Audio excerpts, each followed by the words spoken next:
Hello everyone, welcome to Sunya IAS and welcome to this lecture. In this lecture, we are going to talk about Indian people and the economy. Basically, India, the people and our economy. Very interesting lecture, very hands-on lecture. That's going to be a topic wherein you can relate to a very big level because it's going all around you. So with this, let's start with this particular lecture. Let me just tell you a little bit about the course that we are running, which is Revise Entire Prelims Syllabus through 3000 plus MCQs. The name itself is so self-explanatory. Our goal is that your entire syllabus should be completed and you should be very well aware of the current pattern of UPSC and be very well versed with the kind of questions that are coming. So we have done Indian polity, economy, modern history. Now we're doing geography. Then we'll follow it up with environment and ecology. Then we'll do ancient medieval, art and culture, science and tech, and current affairs. Okay. So that is every subject that you need to do for your prelims examination. International relations will be covered in current affairs only. Fine. So you can contact on this number, visit this website to know more about it. First question. Which of the following statements are correct with respect to land use categories maintained in land revenue records? Type of land and criteria. Cultivable wasteland left fallow for more than 3 years. Barren barren land cannot be brought under cultivation with the available technology, and current fallow left without cultivation for 1 year. So, which are correctly matched? It's asking you. See, cultivable wasteland. This is a wasteland, but it can be cultured. It can be brought back into rearing and it can be brought back into cultivation. That is this land which has been left fallow, that is without any crop, for more than 5 years, not 3 years. 5 years. 5 years is the time. So you remember this very carefully. Cultivable wasteland is when a land has been kept idle for 5 years, not for 3 years, and it can still be brought back into this cropping. Okay? So first one is incorrect. Then second, barren and wasteland. Definitely the land which cannot be brought back into cultivation. So for example, let's say the deserts of Rajasthan. You cannot expect to rear wheat in these kind of deserts or rice in these kind of deserts, or in fact any kind of cropping which can be suitably taken. It cannot be reared. So this is barren and wasteland, and this is very important. Second one is correct. And current fallow. This current will tell you to some, when we read current affairs, we read the current affairs of past 1 year, to complete our preparation. So current fallow means that it has been left without any cropping for 1 year. Okay, that is current fallow. So third one is also correct. Second and third are correct. One is incorrect. Why? Because cultivable wasteland is the land which has been left as it is for 5 years, not for 3 years. ठीक है, तो ये distinction important है. This distinction is used by the government to classify the agricultural land and what is the land use pattern of our country. So this is important. Next. Consider the following paragraphs. It is grown in semi-arid climatic conditions and over inferior soils. This crop occupies only 3.6% of total cropped area. It is sown all over India except eastern and northeastern regions. Which of the following crop is described? Is it jawar? Is it pulse? Is it maize? Or is it bajra? So here, the description that is given to you, just try to see that it is giving some hints to you. First, it's semi-arid climatic condition.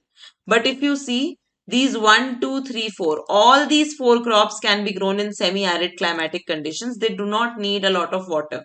Okay, so this information has not helped you. And over inferior soils. Okay, even for that matter, bajra, jawar and pulses can grow on inferior soils. Okay, they do not need a lot of fertilizers, they do not need a lot of pesticides, etc. So they can grow. This information, the first sentence has not helped you. Okay, And that's why it is the first sentence. UPSC does this, that when it explains to you the first sentence or first 1.5 sentence, it will write in such a way that will not help you much. Fine, the real information will be at the end. So we'll see. The crop occupies only 3.6% of the total cropped area. Now, this is some information. This is some information in its totality. 3.6% is being occupied by this particular crop. Now, jawar and bajra, these two are never counted separately. They are a part of millets only. Okay? They are a part of millets, and that's why it's difficult that 3.6% of this area would be individually taken up by any of these. Okay? Now let's go to the next one. We have potentially eliminated jawar and bajra because for both jawar and bajra, exactly the same conditions are required. So it's very difficult also that very minute difference will be asked from you. So jawar and bajra we have eliminated. It is sown all over India except eastern and northeastern regions. Now this is the most important information. See, eastern and northeastern regions को exception में लिखा गया है. If you know anything about pulses, you would know that pulses can grow in any kind of soil. Okay? We have already eliminated jawar and bajra. And if you know anything about pulses, you would know that they can grow in any kind of soil. And they are grown in the north and the eastern and northeastern. What are the eastern states? Odisha. Odisha is a major eastern state and Odisha is a major producer of pulses as well. Okay? So you are not eliminating this, you are not choosing pulses over here because pulses are basically grown throughout the country. So what are you left with? You are left with maize, and maize is the answer.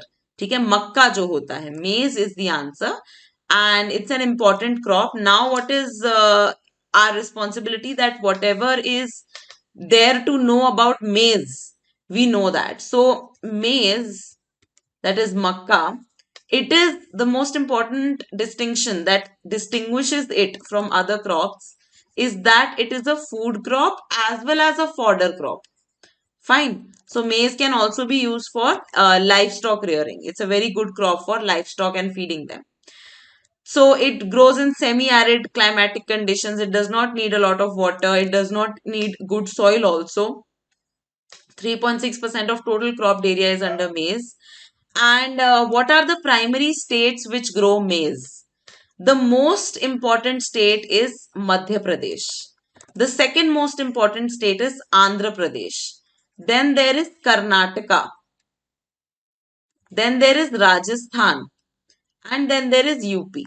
Okay? So these are the major states which grow maize. And it is a part of coarse cereals. Okay? It's a coarse cereal. And its yield is very high.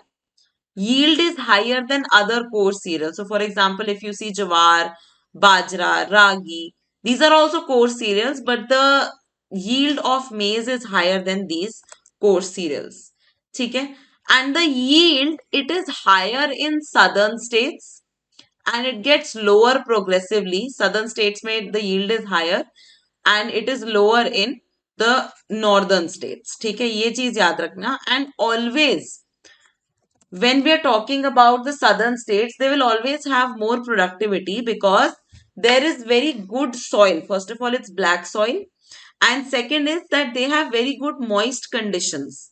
है ना? Because there is maritime influence. If you see the southern area, there is maritime influence over here. Right? So whenever the air is saturated with water, it will automatically lead to better crop production. है ना? As compared to here, if you see Punjab and Haryana, so much of pesticides and herbicides and fertilizers are required to make that soil fertile. And of course, irrigation is required. Okay? So this is there to know about maize. So the answer to first question is, the second question is maize. Next one. Match the following crops and characteristics. So groundnut diya hai, gram diya hai, and rapeseed and mustard are also given.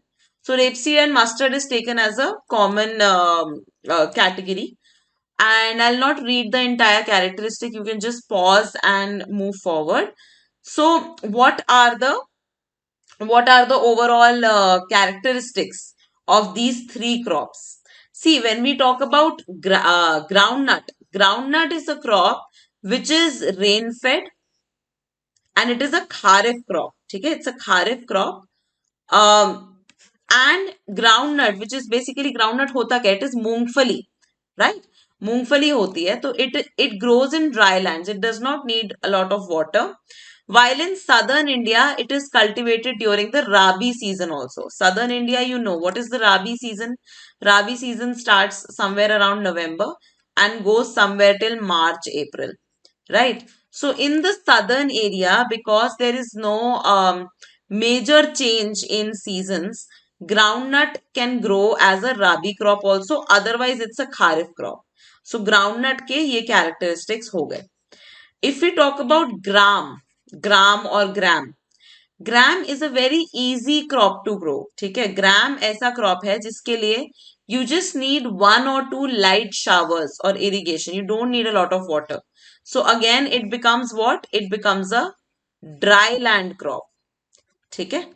And rapeseed and mustard is सरसों basically. So सरसों आपने सुना ही होगा, सरसों के जो खेत होते हैं, they are frost sensitive and their yields fluctuate from year to year a lot. So they do not have very constant yields. They are very much prone to this. Mustard is very much prone to being damaged. So the yield changes from year to year. So the answer to this is B. Now these three crops we have to cover in detail. These are important crops. Okay, so let's talk about groundnut first. Groundnut is मूंगफली. India is a very, very major player of groundnut. In fact, 17% of global groundnut population. I'm not just talking about India's, crop basket. 17% of global groundnut production is done by India, which is huge. ठीक है? It is rain fed. It is a kharif crop. In southern India is a rabi crop also. So these are distinctions which are important. 3.6% of total cropped area. 3.6% of total cropped area is taken up by groundnut. Okay, so this is important. And overall, these are the things that you need to know. Then coming to the next crop, which is gram. Gram cannot be cultivated in tropical areas. Okay, below the Tropic of Cancer, this is tropical area. Above the Tropic of Cancer, it's temperate area. It's subtropical. So gram is a subtropical crop. Okay, gram is a subtropical crop and it is a rabi crop. It's a rabi crop. It's not a kharif crop. It's a rabi crop and it is just 1 or 2 showers, light showers are enough. So it is a rain fed crop. It does not need separate irrigation. So why are we covering these kind of crops? Because now government is focusing first of all on millets pe focus hai, and overall government is focusing on crops which do not require a lot of ingredients, a lot of investment. Zero budget natural farming की भी बात हो रही है and overall less expensive farming की भी बात हो रही है, which can be naturally, which crops are which are indigenous to India basically, right? So this is important. So gram is one of them. Then third is mustard. Mustard also being very important crop, mustard or rapeseed. Again, this is a subtropical crop. This is not a tropical crop. This is subtropical crop. So it will grow just around the equator or above the equator. Again, mustard is a rabi crop. Wheat is also a rabi crop. Mustard is also a rabi crop. It grows in northwestern India as well as in central India. The very defining characteristic of this particular crop is that it is frost sensitive. So though it will grow just above the tropic of Cancer, but it cannot tolerate frost. Similarly, cotton can also not tolerate frost. Okay, so that is there. This is mustard. Okay. So these three crops are important, and that is why these chapters are very important, because UPSC every year asks you a question from crops. Okay. Consider the following paragraph. This crop thrives in hot, humid regions. It cannot be grown in areas with a mean annual rainfall of less than 100 centimeters, continuous rain or waterlogging. The crop cannot grow at temperatures below 15 degrees Celsius or above 43 degrees Celsius. It is a soil exhausting crop. It thus grows well on the well-drained fertile soils in the floodplains. High temperatures, heavy rains and low plain land are favorable conditions. Okay, now let's go one by one. I've told you the initial lines will not help you a lot. So just see here also. The crop thrive. हाँ, options क्या हैं? Options are cotton, sugarcane, jute and coffee. Let's see the initial line. Crop thrives in hot and humid climate. In this case, there is not a lot of help that you are getting. ठीक है? Because hot and humid climate में sugarcane भी grow करता है. Even cotton can grow. Right? Then jute can also grow. Coffee तो चलो hills पे grow करती है, तो you can potentially eliminate coffee. ठीक है, let's go forward. We are just potentially eliminating it. It cannot be grown in areas with a mean annual rainfall of less than 100 centimeters. So basically, it needs rainfall more than 100 centimeters. It cannot grow with continuous rain or it cannot grow with water logging also. ठीक है, so यहाँ पे less than 100 centimeters वाला जो aspect है, with this aspect you can eliminate potentially the coffee aspect also, because coffee grows on hills, right? If you know about it, Baba Budan Hills of Karnataka are very famous for coffee. ठीक है, and rainfall does not reach 100 centimeters or more there as such. ठीक है, तो यहाँ पे ये eliminate हो गया potentially. आगे चलो. Crop cannot grow at temperatures which are below 15 degrees Celsius or above 43 degrees Celsius. Now here you can eliminate another crop which is cotton. ठीक है, कॉटन जो है it grows in the black soil. ठीक है, black soil is known for cotton, but it grows above the black soil also, the regions above black soil which is the sub tropical region. ठीक है, जहां पे temperature can get below 15 degree Celsius and अबव 43 degree Celsius also. So here you can potentially eliminate cotton. ठीक है, you can potentially eliminate cotton, and you can know that in Gujarat cotton is grown a lot, right? Surat, you know, is a cotton hub. So in Gujarat temperature often goes above 43 degrees Celsius, and because the run of Kutch area is there, during the winters the temperature goes below 15 degrees Celsius also.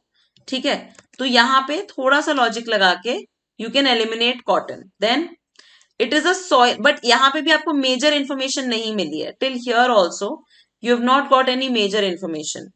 Major information अभी आएगी. It is soil exhausting crop.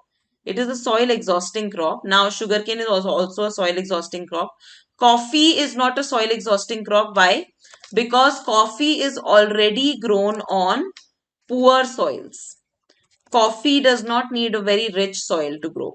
ठीक है, so coffee anyway हमने बहुत सारे points eliminate कर दिए. It thus grows on well drained fertile soils in the flood plains. ठीक है, flood plains में it does not grow in mountainous regions. High temperature, heavy rain 125 to 200, cotton के लिए इतनी नहीं चाहिए होती है, and low plain land are favorable conditions. Now with these conditions you are just left with sugarcane and jute. ठीक है, now within this you have to decide one, and this is not one question that you would leave. ठीक है, it's a low hanging fruit. यहाँ पे आपका सबसे बड़ा की जो आपको दिया गया है वो दिया गया है it is a soil exhausting crop. Fine, that means once you grow this crop, the nutrients, all of the soil's nutrients are sucked by this crop. That is the primary thing, that is the primary hint that has been given to you. And with this, just think about which crop we are willing to promote a lot and which crop we are not very interested in promoting. We are very interested in promoting sugarcane for sure, but jute Jute requires a lot of water. Jute requires a lot of nutrients, a lot of fertilizers as well. So jute is something which is a soil exhausting crop. Okay, again, National Jute Mission is there. We are promoting it and everything. But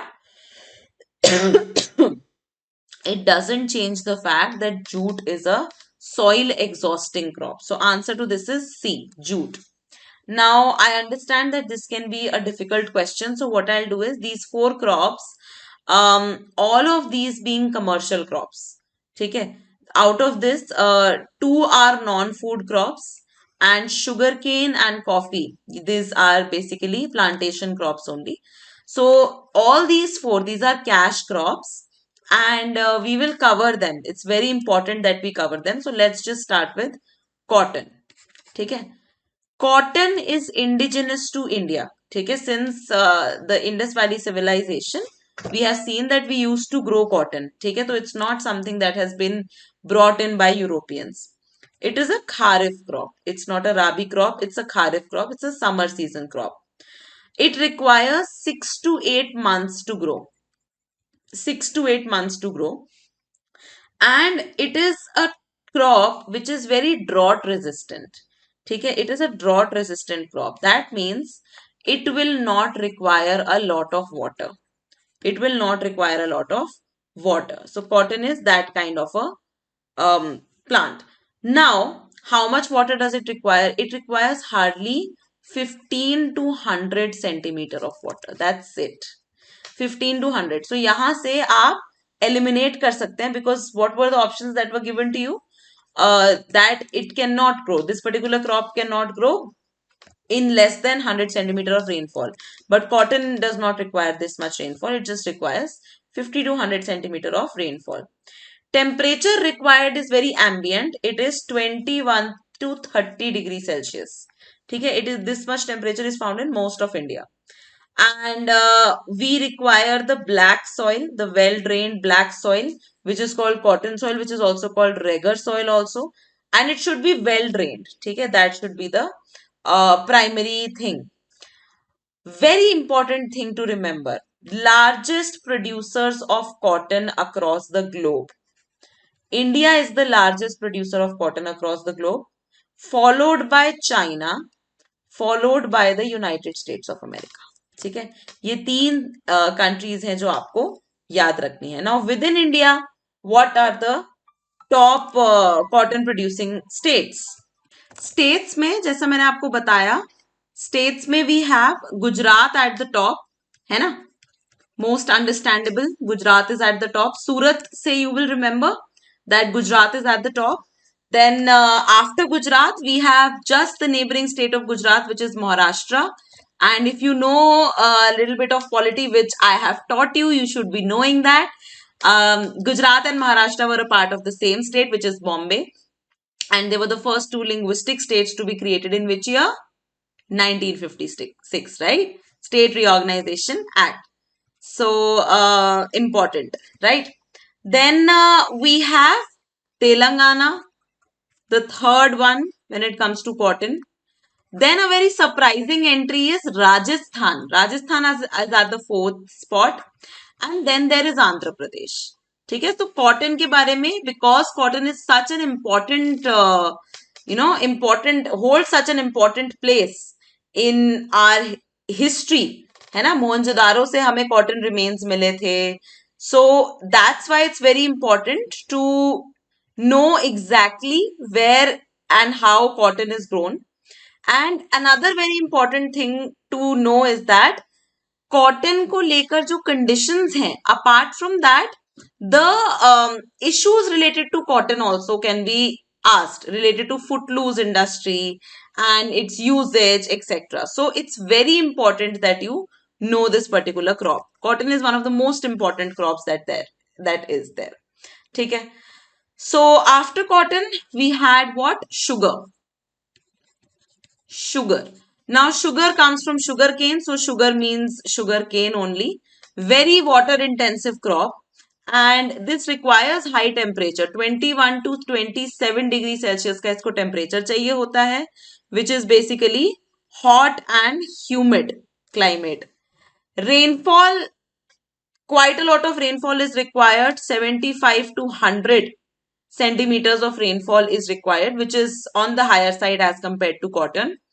And soil range is very wide. So it can be grown on sandy soil, it can be grown on loamy soil, it can be grown on clay soil, right? So it has a very big range. And when we talk about sugarcane, India is the topmost producer of sugarcane in the world. Most people are confused between India and Brazil. So India is the topmost producer of sugarcane, and India is second largest exporter of sugarcane. We don't export the largest. We are the second largest exporter, but we are the largest producer. How will we remember this? India is the diabetes capital of the world. We love sugar. We love to have sugar. So that's why we are having this entire structure. Okay. So I've told you about the soil. I've told you about India's rank. Then I will also tell you where sugarcane is grown most. The highest sugarcane producing state is Maharashtra.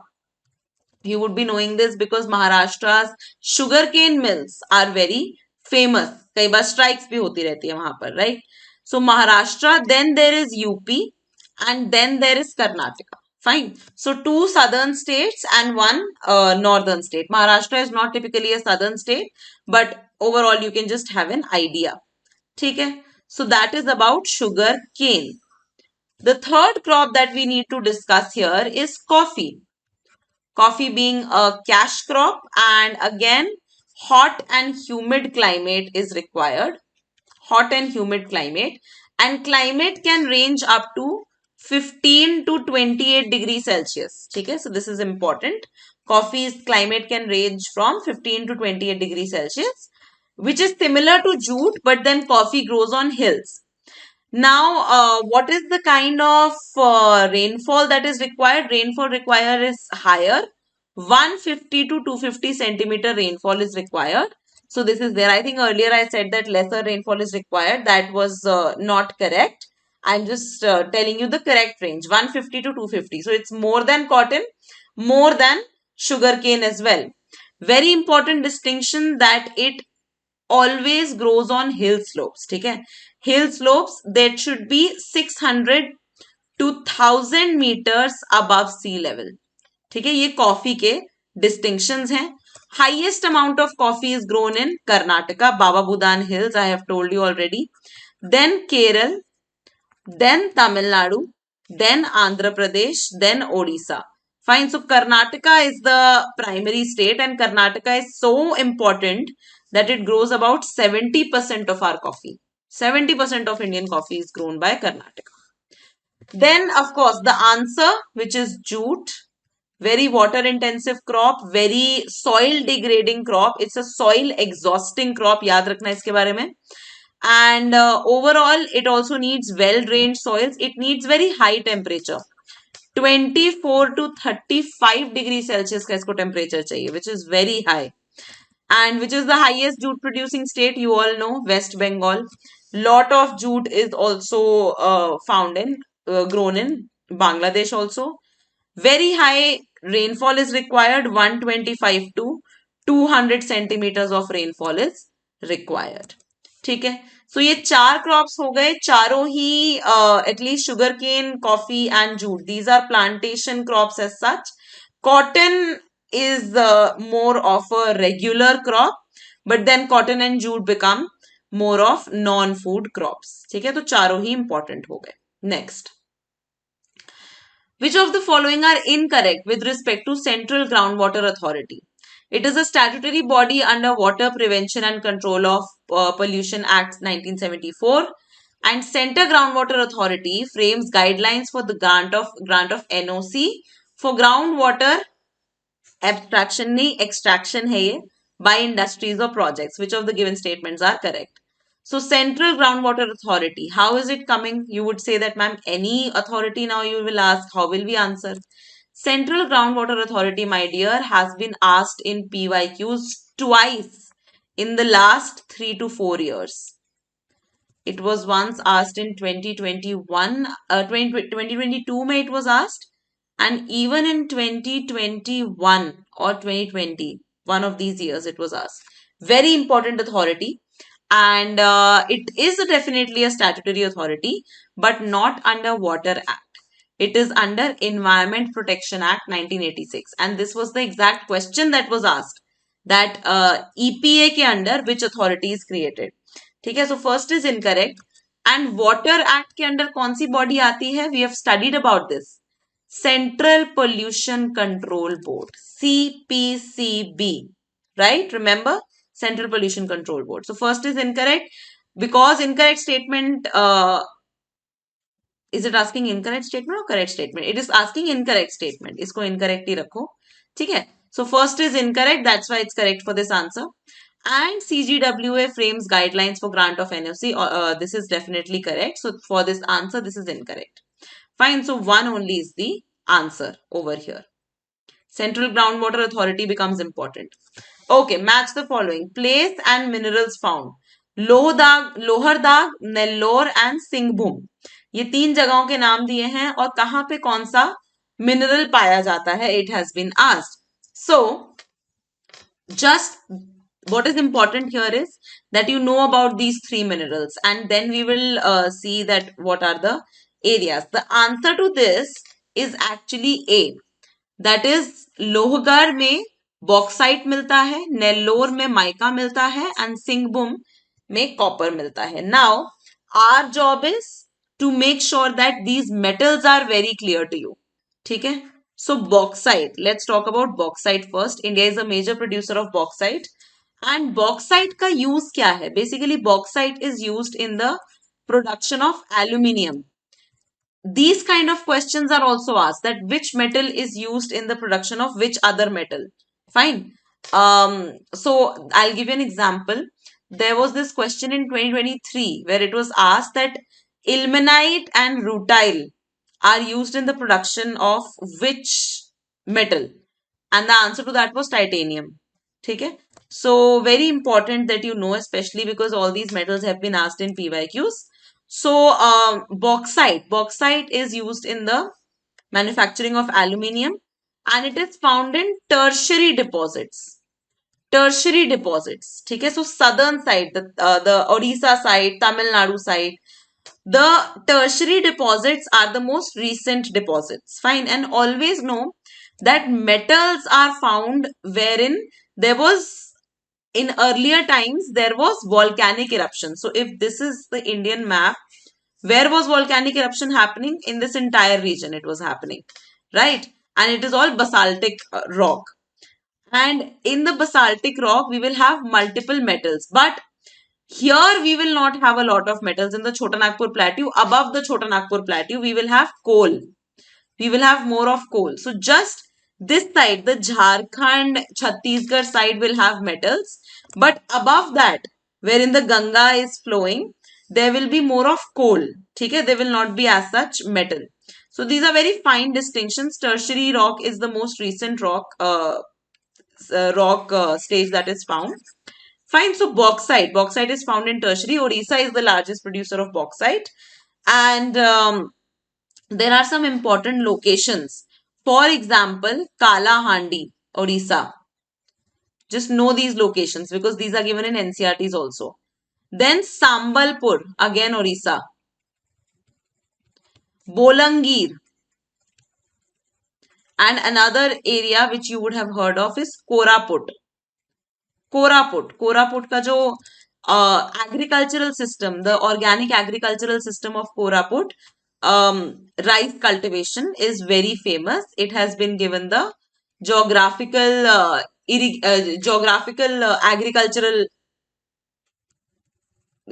this heritage system. ठीक है, so ये important है. This is about bauxite. Now bauxite के बाद हम आते हैं mica पे. Mica is very important. Mica is used in your cosmetics. It's a very shiny metal. And mica mining has this very unethical issue of child labor also, because mica is mined in such a way that you dig the mines and small children, very little children, are asked to go inside and bring those things, bring the sand out, and from the sand you get mica. So it's a very unethical practice. And there's this very famous documentary that you can watch on YouTube on mica mining and its impact. So mica is there. Anyway, so mica is used in cosmetics as well as in electrical industry. Okay, it's used in electrical industry as well. The important part about mica is that it can be brought into very thin sheets. Okay, very thin sheets. So it's malleable. It's a malleable metal. And mica is produced in Jharkhand. Okay, Jharkhand is very rich on metals. Then Andhra Pradesh also mica is produced. Then Rajasthan is very unique entry over here because Rajasthan mein you don't get a lot of metals, but you do get mica and copper. Mica and copper are found in abundance in Rajasthan. And then there is Tamil Nadu, then there is West Bengal, and then there is Madhya Pradesh. If you see, Uttar Pradesh does not have a lot of metals, right? Uttar Pradesh does not have metals. Bihar does not have metals. And this was the entire fight why Jharkhand got separated from Bihar, because Jharkhand has metals, because Jharkhand's rocks are a part of those tertiary rocks. ठीक है, so ये समझो, geography समझो इस चीज की. Fine, so that is about mica. And then let's talk about copper. Copper is very important. Copper is that metal which has been used even since before the iron usage, right? So what is copper? Copper is the Chalcolithic age. The Indus Valley civilization used to use the copper metal. They did not use iron, right? So copper is very important, and copper is again used in electrical industry. Before these optical wires and all these things, it was just copper wires that were being used, and that's why copper wires needed a lot of maintenance as well. And that's why copper wires are now replaced by these optical fibers and all of this thing. But copper has played a very big role in electricity transmission.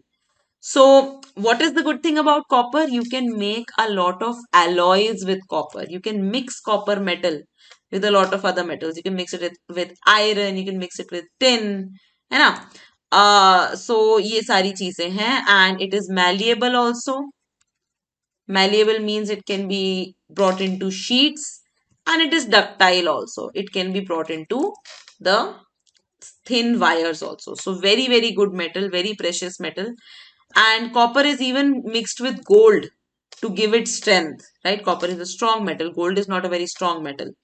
ठीक है, अगर gold बहुत strong metal होता तो it would have been used in blades also. But it's just a decorative metal. Wonder why it is so precious that way, because the only reason why gold is precious is because it is limited. Okay, that is there. So copper is primarily found in the Singhbhum district, and Singhbhum district is in Jharkhand. ठीक है, so Jharkhand के Singhbhum district माना ही जाता है copper के लिए. Then there is another very important district, Balaghat district of Madhya Pradesh, and Jhunjhunu and Alwar district. Jhunjhunu and Alwar district of Rajasthan. So I told you Rajasthan you will find just two metals, mica and copper primarily. Fine. So that is there. Silver भी मिल जाता है Rajasthan में. Okay, so these are important things. Moving on to the next question. Consider the following statements with respect to energy resources in India. Natural gas exclusive reserves could be found along the eastern coast in India. Uranium ores found in Singhbhum belt and coastal area of Kerala and Tamil Nadu. And coal is found in Godavari, Mahanadi and Son River Valley. How many of the given statements is or are correct? Okay, so this was a question that was asked about where is natural gas found in India. And there are 6 primary locations where natural gas is found, and some exclusive reserves are definitely found along the eastern coast of India, which includes Tamil Nadu, which includes Odisha, which includes Andhra Pradesh, which includes Tripura also. ठीक है, तो ये eastern coast के आसपास जो है, we find some exclusive reserves. So first is correct actually. Now second one you see, it is telling you that uranium is found in Singhbum belt and in Kerala and Tamil Nadu. Singhbum belt जो है तो uranium is found in very very low quantities, very less quantities. It's not recoverable also as such.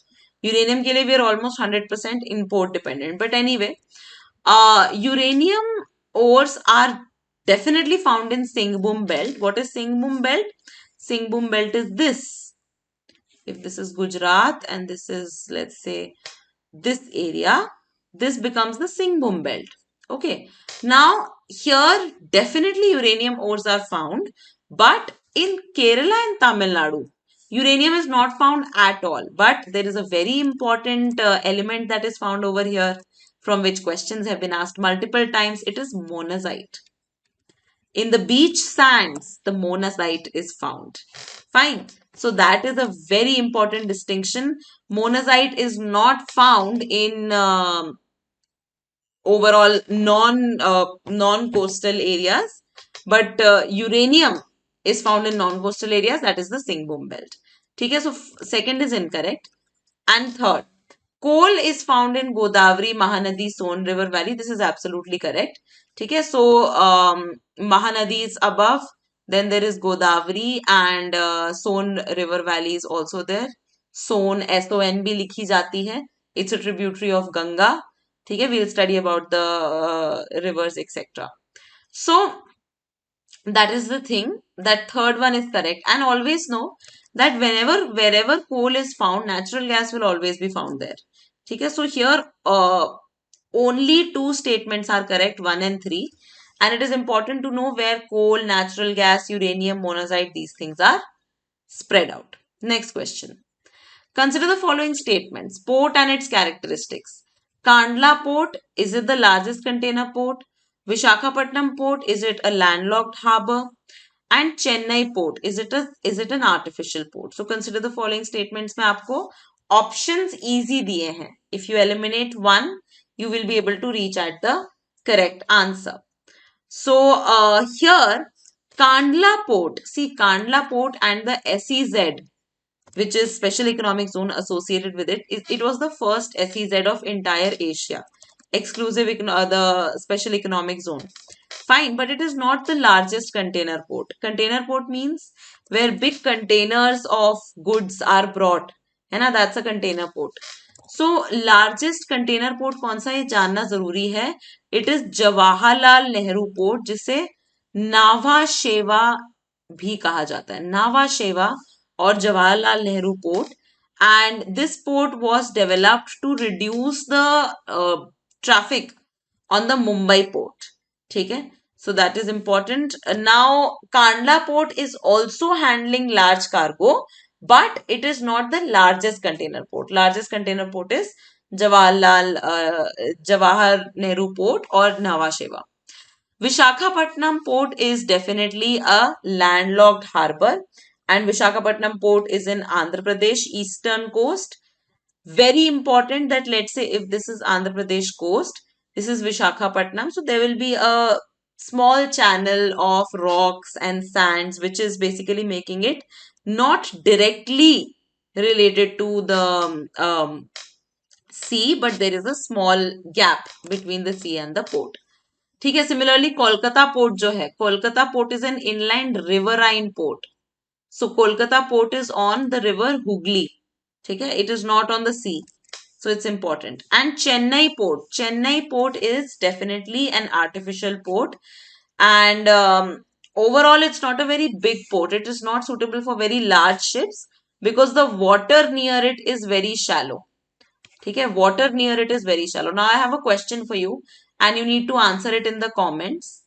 Please tell me which state and specifically which area is called the Detroit of India.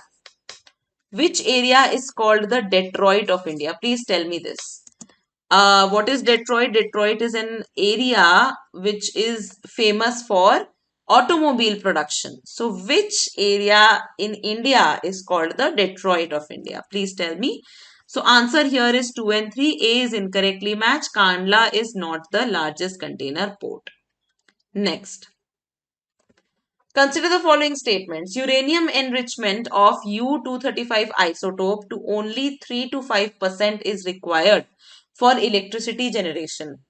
And more than 50% of energy in India is produced by coal-fired thermal power plants. How many of the given statements are correct? Here, both the given statements are correct. And how is this coming? Because the question that was asked in 2023 was that uranium enrichment up to, they had written, I think 30 to 40% is required to create fuel. No, weapon grade uranium would require you to create 90% enrichment, 70 to 90% enrichment. But if you want to just generate energy out of it, then hardly 3 to 5% energy enrichment is enough. So first is absolutely correct, U-35, which is called fissile isotope. Okay? For isotope means that it is suitable for fission reaction, है ना? Nuclear uranium energy, uranium से nuclear energy क्यों बनती है? Because uranium is undergoing the process of fission, right? So this is important. First is correct, even second is correct. Right now approximately 60%, precisely 58% of our energy is generated by coal fired thermal power plants, and we are planning to reduce it to how much percentage? 40 or 45 percentage? We are basically planning to generate 50% of our electricity from non-fossil fuels. ठीक है? So this is very important. This is a part of our Panchamrit goals. Panchamrit goals that we have announced as our Revise INDC is very important topic for UPSC examination. We'll study in environment. ठीक है? चलो. C is the correct answer. Next. Which one among the following industries uses the largest percentage of water in India? Mining, thermal power, software, paper and pulp. Easiest question, and these kind of questions are asked. Here industry is asked, otherwise crops are also asked, and mostly the answer to that is rice. Rice is the most water intensive crop over there. But here the answer is clearly thermal power. You might have a confusion between mining and thermal power. If you were to rank over here, so the rank would be B, highest, then A, then D, paper and pulp, and then C. ठीक है? Paper and pulp also requires a lot of water. ठीक है जी, चलो next पे चलो. Consider the following statements with respect to India. Most of the metallic minerals in India occur in the peninsular plateau region in the old crystalline rocks. More than 95% of coal reserves in India lie in the valleys of Damodar, Son, Mahanadi and Godavari, and about 80% of the coal deposits in India are of bituminous types. How many of the given statements are correct? Such detailed questions which are very theoretical are now rarely asked, but we have included it to add this to your knowledge base that yes, I told you, right, that if you were to draw a map of India like this, you would be able to see, ये क्या बना दिया मैंने? Wait, let me draw it properly, otherwise there'll be a controversy. Although I'm just drawing a rough map, but I have to be very precise. Let's draw this like this. 1, 2, 3, 4. Yes, that's better. Now I can draw however I want, because otherwise, rightly so, we will be having some outrage. Okay, so if we are having this kind of a map, then this southern area which has the crystalline rocks wherein earlier basaltic explosion was happening, volcanic explosion was happening, when the Indo-Australian plate was coming up and colliding with the Eurasian plate. Himalayas did not exist at that point of time. So this area will be having all the metals of India. Okay? So most of the metallic minerals in India occur in the peninsular plateau in the old crystalline rocks. Absolutely correct. More than 95% of coal reserves in India lie in the valleys of Damodar, Son, Mahanadi. Damodar, Son and Mahanadi, which is here. This is the area they are talking about. Basically, Damodar, Son, Mahanadi, they could have simply written the Chota Nagpur Plateau. And Chota Nagpur Plateau has the coal reserves. So definitely this is correct. And about 80% of coal reserves are of bituminous type. This is also absolutely correct. Apart from bituminous, there are some other types of coal also. For example, in Jammu and Kashmir region, we have some reserves of anthracite, which is the highest grade of coal. Highest grade of coal is anthracite. Then some lowest grade of coal is found in Tamil Nadu region and Assam region. There's Digboi mine over here. Digboi mine is here. And basically this is called tertiary coal. ठीक है, tertiary कोल बोलते हैं, पीट बोल देते हैं, lignite कोल बोलते हैं, सॉरी, नॉट पीट, lignite coal. So lignite coal is very low on energy, but yes, used for household purpose, domestic purpose, etc. So all three are correct. And this coal, this belt, this is called the Gondwana coal. Very good quality coal. And this is primarily bituminous type. Bituminous type है, ठीक है. तो bituminous is category 2 of coal. Category 3 is lignite, then there is peat. So here all three are correct. Last question for the day. About 75% of world's cobalt, a metal used in the manufacturing of batteries for electrical vehicles, is produced by China, Australia, Congo, or US. So this question was asked about where cobalt is found. It is found in Democratic Republic of Congo. And that's why C for Congo, C for China. China is having full intentions to mine the cobalt from here. And why is cobalt important? Because cobalt is used in battery manufacturing. Very, very important metal for that. And why is battery manufacturing important? Because of EVs, right? So everything is interrelated. You need to remember that.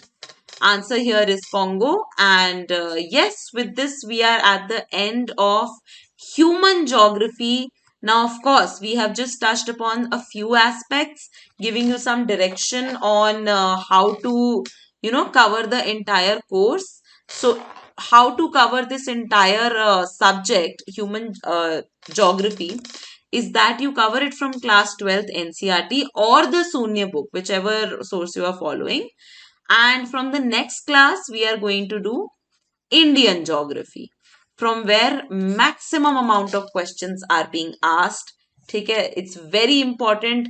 The hills of India, the rivers of India, everything about India you should be knowing. The waterfalls of India, the plateaus of India, everything. Okay, so it's going to be very important. It's going to be very theoretical, but I'll try to make it as understandable for you as possible. And human geography ends over here. I hope you are gaining value out of these lectures, and I will see you all in the next lecture. We are starting with Indian geography.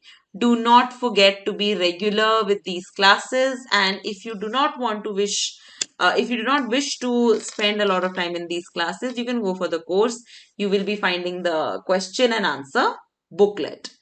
All right then. Thank you so much. I'll see you all in the next class. Bye-bye.